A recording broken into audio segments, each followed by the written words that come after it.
नमस्कार, आप देख रहे हैं बिस्तक। मैं हूं रजत देवगन। आज था हफ्ते का पहला कारोबारी सत्र। अंतर्राष्ट्रीय संकेत कोई उतने अच्छे थे नहीं और ऊपर से सारा फोकस था अदानी ग्रुप के स्टॉक्स पे। और वो इसलिए क्योंकि रेगुलेटरी रिस्क इसमें बहुत ज्यादा है और उम्मीद ये थी कि जो भी खबरें वीकेंड के दौरान आई हैं उसका एक असर डेफिनेटली अदानी ग्रुप के स्टॉक्स पे देखने को मिलेगा। और बिल्कुल वही हुआ।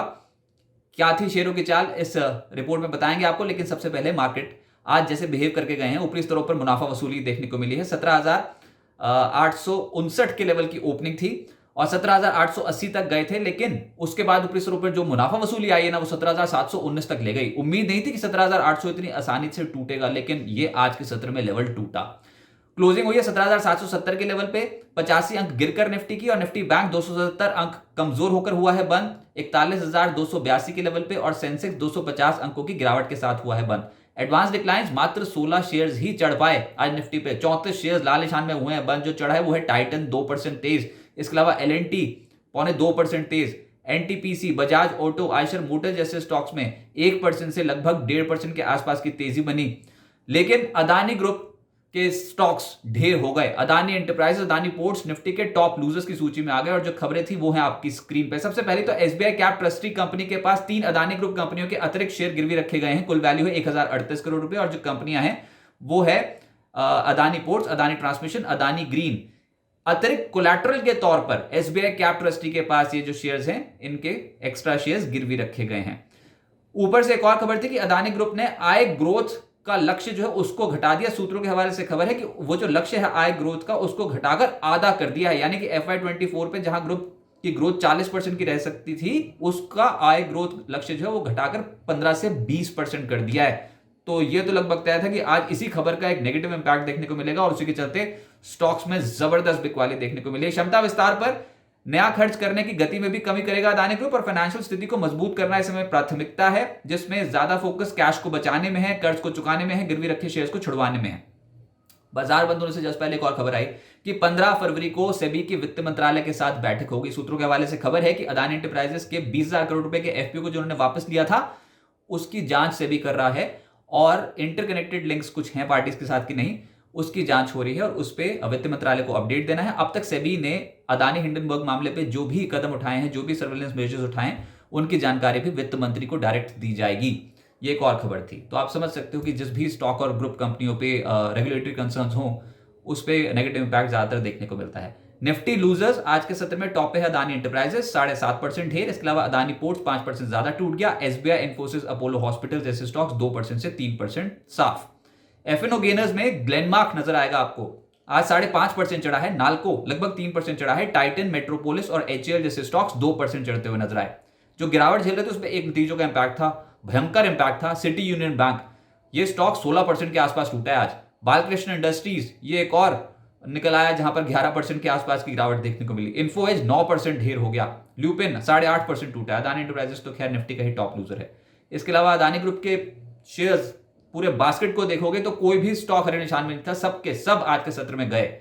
जिसमें अदानी एंटरप्राइजेस 7.5% टूटा है। अदानी पोर्ट 5.5% टूटा है। Adani Wilmer 5% lower circuit. Adani transmission 5% lower circuit. Adani power 5% lower circuit. Adani green 5% lower circuit. Adani total gas भी 5% लोअर सर्किट।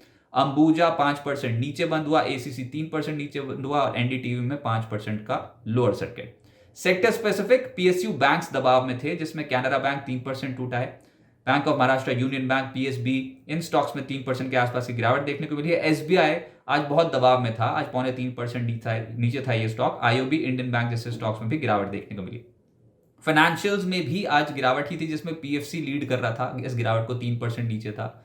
एसबीआई तो खैर पीएसयू स्पेस में डिसअपॉइंट कर ही रहा था। आरईसी लिमिटेड एक और स्टॉक से 2.5% नीचे था। HDFC, AMC, Shriram transport, Shriram finance और इसके अलावा एचडीएफसी लाइफ, बजाज फाइनेंस जैसे स्टॉक्स में आज दबाव देखने को मिला। आईटी में कोफोर्ज 7.5% टूटा है। परसिस्टेंट 3.25% टूटा है। इन्फोसिस, टीसीएस 1.5% से 2.5% नीचे बंद हुए हैं। एलटीआईएम और टेक महिंद्रा 1.5% टूटते हुए नजर आए। रियल्टी स्टॉक्स का दिन नहीं था गिरावट में। आज इंडिया बुल्स रियल एस्टेट साफ हो गया, 7% से ज्यादा टूटा। फिनिक्स 4% टूटा। ब्रिगेड 3% टूटा। प्रेस्टीज, सनटेक और गोदरेज प्रॉपर्टीज 2% से 3.25% हल्के हो गए। मीडिया पे डिश टीवी आज 8.5% टूटा है। जी एंटरटेनमेंट लगभग 3.5% टूटा है। TV 18 broadcast, Sun TV, Hathaway और नेटवर्क 18 जैसे स्टॉक्स पर भी दबाव देखने को मिला। और ऑटोज जिसमें बालकृष्ण इंडस्ट्रीज ढेर हो गया स्टॉक, 11.5% नीचे। सोना कॉमस्टार, ट्यूब इन्वेस्टमेंट, एमएनएम और टाटा मोटर्स में भी 1% से 2.5% के आसपास की गिरावट थी। चढ़ने वाले स्टॉक्स आज कम थे ब्रॉडर मार्केट्स में, लेकिन स्पार्क, आज सन फार्मा एडवांस में अच्छी तेजी बनी, 17% से ज्यादा की चाल दिखा गया। इसके अलावा डिशमन कार्बोजन एक और स्टॉक था, 13.5% उछला है। इंगरसोल रैंड लगभग 9% उछला है। ऑयल इंडिया 7.5% उछला है। अपार इंडस्ट्रीज 6% उछला है और गैलेक्सी सर्फेक्टेंट्स 4.5% की तेजी में था। अब आगे क्या होगा? जनवरी सीपीआई आंकड़ों का एक बड़ा इंपैक्ट देखने को मिलेगा। इनफैक्ट कल अमेरिका में भी सीपीआई आंकड़े आने हैं, उनका भी एक इंपैक्ट देखने को मिलेगा। लेकिन फोकस एरिया अदानी ग्रुप समूह के स्टॉक्स पे ही है और हिंडनबर्ग मामले में सरकार कमेटी गठन पर राजी हो गई है। कमेटी बेहतर रेगुलेशन पर सुझाव देगी और बुधवार तक सुप्रीम कोर्ट में सरकार को जवाब देना है। मामले में सुप्रीम कोर्ट में शुक्रवार को सुनवाई भी होगी। ये अपडेट्स बाजार बंद होने के बाद आए हैं, लेकिन कल अदानी एंटरप्राइजेस के नतीजे भी आने हैं, उस पर भी फोकस रहेगा। फिलहाल अगर आप देखो तो मार्केट में बहुत ही असमंजस की स्थिति है। जब तक ये अदानी ग्रुप के ऊपर रेगुलेटरी ओवरहैंग खत्म नहीं ना हो जाता और जो लीगल बैटल के लिए अदानी तैयार है, अब अमेरिका में उन्होंने सबसे बड़ी लॉ फर्म को भी अपॉइंट कर रखा है, लेकिन घरेलू अगर बाजार में बात करो तब भी उतना कॉन्फिडेंस हाई नहीं है अभी अदानी ग्रुप के स्टॉक्स में। और सुप्रीम कोर्ट जो भी फैसला लेगा उसका तो बड़ा इंपैक्ट पड़ने ही वाला है।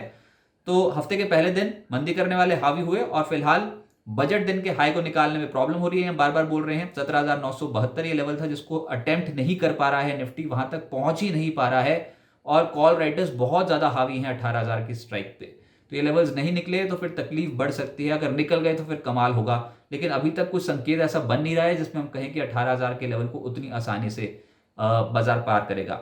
शेयरों को खरीदने की जल्दबाजी नहीं करनी चाहिए। ऐसी मार्केट में होता ही है कि अगर कोई डिप आ जाए और आपने कुछ स्टॉक्स का चयन कर रखा हो, ऑलरेडी आपको पता हो कि कौन से फंडामेंटल अट्रैक्टिव बेट्स हैं, तो वेट कीजिए, बाजार भरपूर मौका देगा और निचले स्तरों पे फिर से पोर्टफोलियो को बनाना शुरू कीजिए। इस समय तो यही समझ में आ रहा है कि एपिसेंटर में है अदानी ग्रुप, और जब तक और क्लैरिफिकेशंस, चाहे वो कॉर्पोरेट गवर्नेंस स्टैंडर्ड्स को लेकर या फिर अकाउंटिंग पॉलिसीज को लेकर या फिर जो भी रेगुलेटर या फिर फाइनेंस मिनिस्ट्री या फिर इंस्टीट्यूशंस जो भी कमेंट करेंगे इस ग्रुप पे, उसका एक बड़ा असर देखने को मिलेगा।